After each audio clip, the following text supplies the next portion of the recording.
একটা আগামীকাল বসিরহাটে একটা প্রোগ্রাম ছিল। মোরারিসা থেকে আল্লামাবাগ দরবার শরীফ পর্যন্ত প্রায় 700 বাইক রেডি ছিল এবং এরা প্রচুর টাকা ব্যয় করেও ফেলেছে এবং ইনভেস্ট করে ফেলেছে, পুরো সব রেডি। এবং তার থানায় যে রিসিভ কপি দিয়েছে সেটাও জমা আছে এবং আমাকে পাঠিয়েছে, আমার ফোনে আছে। আমরা চেয়েছিলাম শান্তি শৃঙ্খলা বজায় রেখে একটা সুন্দর প্রোগ্রাম করব এবং আমাদের রসুলের ওপর যে আঘাত আনা হয়েছে তার প্রতিবাদ আমরা জানাবো। তো সেখানে দাঁড়িয়ে বসিরহাটের পুলিশরা কিভাবে আমাদেরকে বাধা দিচ্ছে, কী জন্য দিচ্ছে আমরা বুঝতে পারছি না। আজকে আমার হিন্দু ভাইরা তাদের কোনো প্রবলেম হলে প্রতিবাদ করছে, কলকাতা রাজপথে হচ্ছে, প্রত্যেক জায়গায় খ্রিস্টান ভাইরা প্রতিবাদ করছে, কিন্তু মুসলিমরা প্রতিবাদ করলে আপনাদের অসুবিধাটা কী হচ্ছে? তারপরে শুনলাম যে আমার যে সকল ভাইরা গিয়েছিল তাদেরকে ডেকে বলা হলো যে যদি ওরা প্রোগ্রাম করে ওদেরকে কি কেস দেওয়া হয়। দেখুন, ভালো লাগছে, আর ভালো লাগার থেকে বড় বিষয় এটা হচ্ছে আমাদের ইমানি দায়িত্ব। যখন রসুলুল্লাহর ওপর আঘাত আসছে, রসুল প্রেমিকদের ওপর আঘাত আসছে, তখন আমরা প্রতিবাদ জানাবো, প্রতিবাদ করব।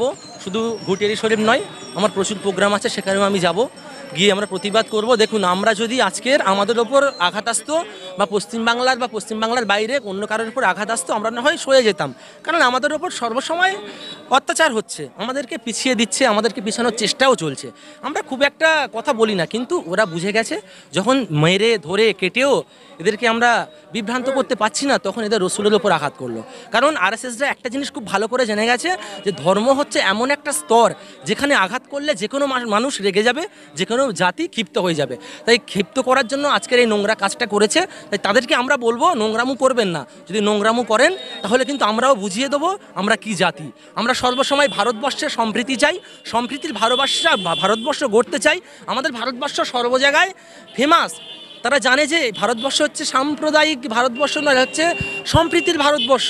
এখানে প্রত্যেক জাতির মানুষ একত্রে থাকে এবং সকলে এখানে একসঙ্গে থাকে, হিন্দু মুসলিম শিখ ইসাই ভ্রাতৃত্ব বজায় রেখে থাকে। এখানে যেমন দুর্গাপুজোর সময় দুর্গাপূজা হয়, ঠিক তেমন করে পাশাপাশি আমাদের নবী দিবসও পালন হয়। ঠিক যেমন করে রামনবমীর মিছিল বেরোয়, ঠিক পাশে হচ্ছে আমাদের তাজিয়া বেরোয়। এরকম করে আমাদের ভ্রাতৃত্ব আমরা বজায় রেখে চলতে চাই। কিন্তু আরএসএস এবং যোগী মোদি এরা সবাই চাইছে যে ভারতবর্ষে সম্প্রীতি নষ্ট করার জন্য এবং মানুষে বিভেদ লাগিয়ে 2024-এ আবারও হচ্ছে জেতার জন্য চেষ্টা করছে। কিন্তু এরা ভুলে যাচ্ছে মানুষরা আর মূর্খ নেই, মানুষরা এদের প্রত্যেকটা জুমলা বুঝে গেছে।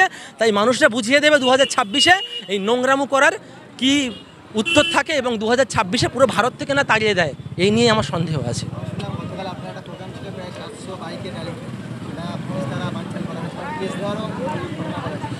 হ্যাঁ, দেখুন, আমার একটা আগামীকাল বসিরহাটে একটা প্রোগ্রাম ছিল।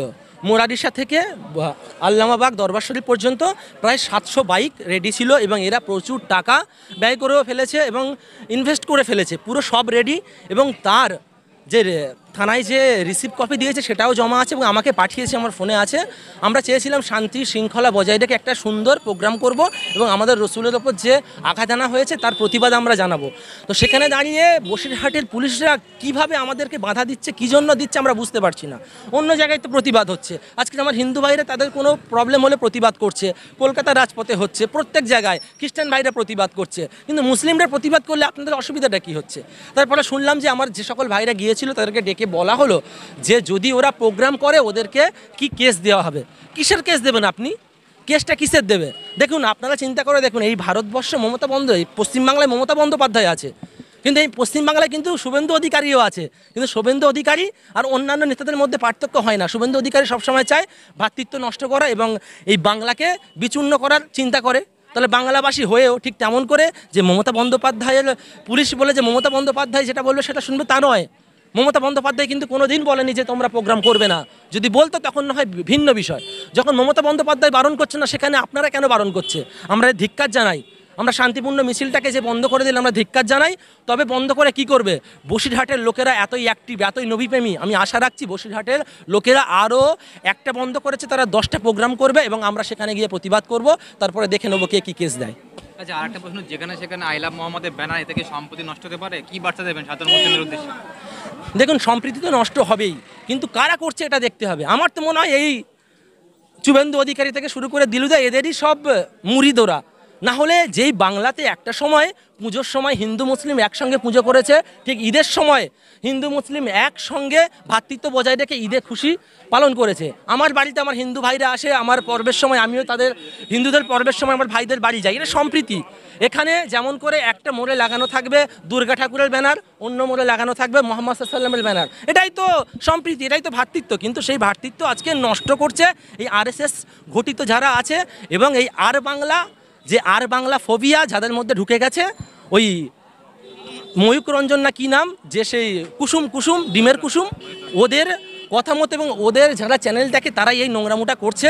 তবে বাংলায় আমাদের মানবিক মুখ্যমন্ত্রীকে আমি আবেদন করব যে আপনি বিষয়টা দেখুন এবং বাংলার ভ্রাতৃত্ব বজায় রাখতে কাজ করুন। এবং যারা যে সকল মিডিয়াগুলো এই ছোটোখাটো বিষয়গুলো নিয়ে নোংরামো করে বড় একটা সাম্প্রদায়িক দাঙ্গা লাগানোর চেষ্টা করছে, তাদেরকেও বলবো আপনারা নিরপেক্ষভাবে রিপোর্টিং করুন এবং সত্য খবর মানুষের কাছে আনুন। এসব বিভ্রান্তি করবেন না। এবং আমরা যেমন করে নিন্দা জানিয়েছি এই বিষয়গুলো, আমরা নিন্দা জানাচ্ছি, কিন্তু আমরা জানি যে বাংলা প্রশাসন খুবই কর্মঠ। আগামীতে ইনশাল্লাহ এইসব সমস্যার সমাধান হবে এবং আমরা এই প্রতিবাদ চালিয়ে যাব।